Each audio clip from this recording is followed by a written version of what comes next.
రెడ్డిగా మాజీ మంత్రి అంబటి రాంబాబు మీడియాతో మాట్లాడుతున్నారు. ఇప్పుడు లైవ్ చూద్దాం. మేము చెప్పదలుచుకున్నాం. పిన్నెల రామకృష్ణారెడ్డి గారు అరెస్ట్ అయ్యారు.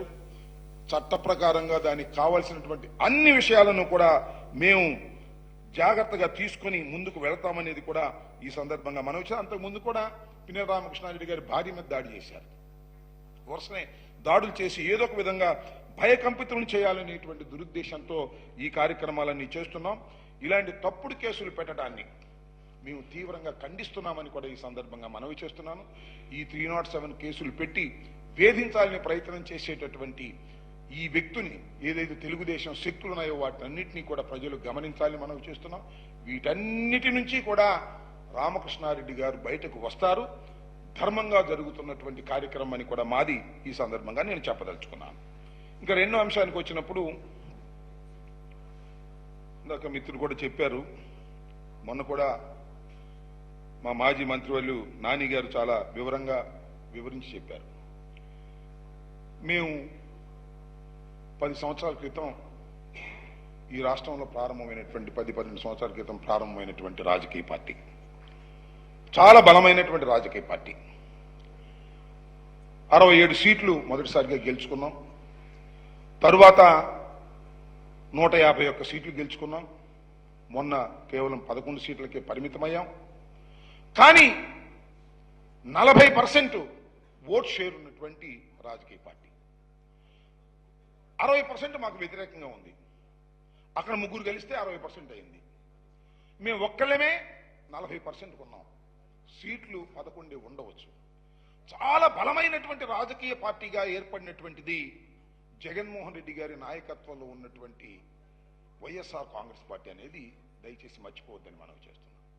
మేము మా పార్టీ కార్యకలాపాల కోసం రాష్ట్ర వ్యాపితంగా మేము ఆఫీసులు కట్టుకోవాలని నిర్ణయించుకున్నాం. అన్ని చోట్ల చట్టబద్ధంగా, ధర్మంగా, న్యాయంగా స్థలాలను కేటాయించుకున్నాం. ప్రభుత్వం కేటాయించింది. దీని కొత్త కదే. మేము వచ్చిన తర్వాతే జగన్మోహన్ రెడ్డి గారు కేటాయించలేదే. ఇది చంద్రబాబు నాయుడు గారు పెట్టినటువంటి సాంప్రదాయం, చంద్రబాబు నాయుడు గారు ఇచ్చినటువంటి జీవోలు.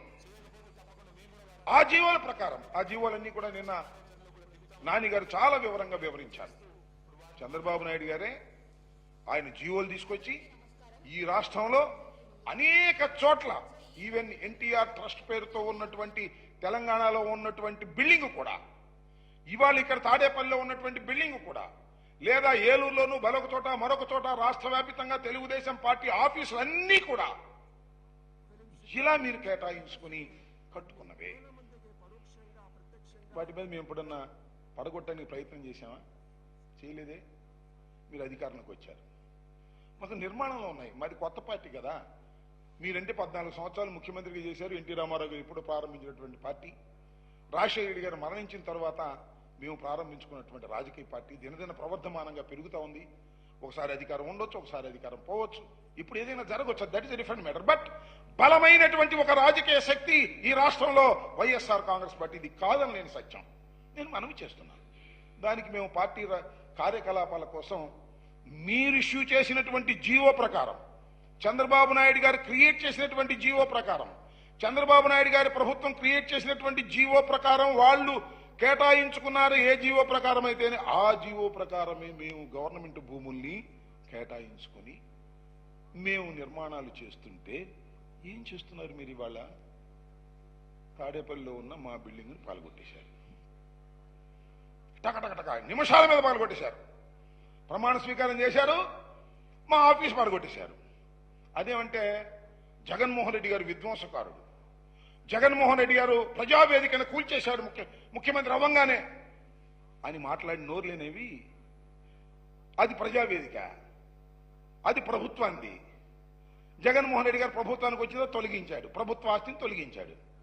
మీరు ప్రభుత్వానికి వచ్చారు, చంద్రబాబు నాయుడు గారు ప్రమాణ స్వీకారం చేశారు, అసెంబ్లీ జరుగుతూనే ఉంది. మా పార్టీ ఆఫీసు, మేము కష్టపడి కట్టుకున్నటువంటి ఆఫీసు, మీరు ఇచ్చినటువంటి జీవోల ప్రకారం మేము స్థలాన్ని కేటాయించుకుని కట్టుకుంటున్నటువంటి దాన్ని టపటపా తెల్లారి గట్టొచ్చి పాల్గొట్టేశారే. మీరు విధ్వంసకారులు. మీరు కాదా మేమా చెప్పని అడుగుతా ఉన్నా. పచ్చి విధ్వంసకారుడు నారా చంద్రబాబు నాయుడు గారు తెలుగుదేశం ప్రభుత్వాన్ని మనవి చేస్తున్నా. కడుపు ఉబ్బుతుంది మీకు. జగన్మోహన్ రెడ్డి గారు అధికారంలోకి దిగిపోయాడు. ఆయన అంటాడు, అరే అధికారంలో దిగిపోయాడు కానీ చావలేదురా అని. అంటే ఏంటి మీ ఉద్దేశం? మమ్మల్ని చంపేయాలనే, మా పార్టీ ఆఫీసులు పడగొట్టేయాలనే? ఇవాళ రాష్ట్ర వ్యాప్తంగా మాకున్నటువంటి పార్టీ ఆఫీసులు ఒక చోట కాదు, 2 చోట్ల కాదు, నిర్మాణంలో ఉన్నాయి. ఇది వాస్తవం. కొన్ని చోట్ల ఆల్రెడీ ఫంక్షన్ స్టార్ట్ అయ్యాయి. ఒంగోలు లాంటి చోట్ల ఆల్రెడీ ఫంక్షన్ స్టార్ట్ అయిపోయినటువంటి సందర్భాలు. విజయనగరం కానీ, అనకాపల్లి కానీ, ఈస్ట్ గోదావరి కానీ, వెస్ట్ గోదావరి కానీ, ఏలూరు కానీ, పల్నాడు కానీ, బాపట్ల కానీ, నెల్లూరు కానీ, కర్నూలు కానీ, నంద్యాల కానీ, ఇలా వైఎస్ఆర్ జిల్లా కానీ, ఇలా అన్ని చోట్ల కూడా నిర్మాణం జరుగుతూ ఉంది. నిర్మాణం జరుగుతుంటే ఏం చేయాలండి? మొగలు అక్రమంగా కట్టామని మీకు ఏదైనా అభిమానాలు ఉన్నాయనుకోండి, ఎవరు వెళ్ళాలి? ఆ ప్రాంగణాలకి ఆఫీసుకు వెళ్ళాలి, అంటించాలి, ఇదిగో నోటీస్ ఇవ్వాలి, లేదా మాకున్న బాధ్యులతో ఆఫీసర్లు మాట్లాడాలి. నేను అడుగుతా ఉన్నా, తెలుగుదేశం మంత్రులకేం పని? తెలుగుదేశం ఎమ్మెల్యేలకేం పని?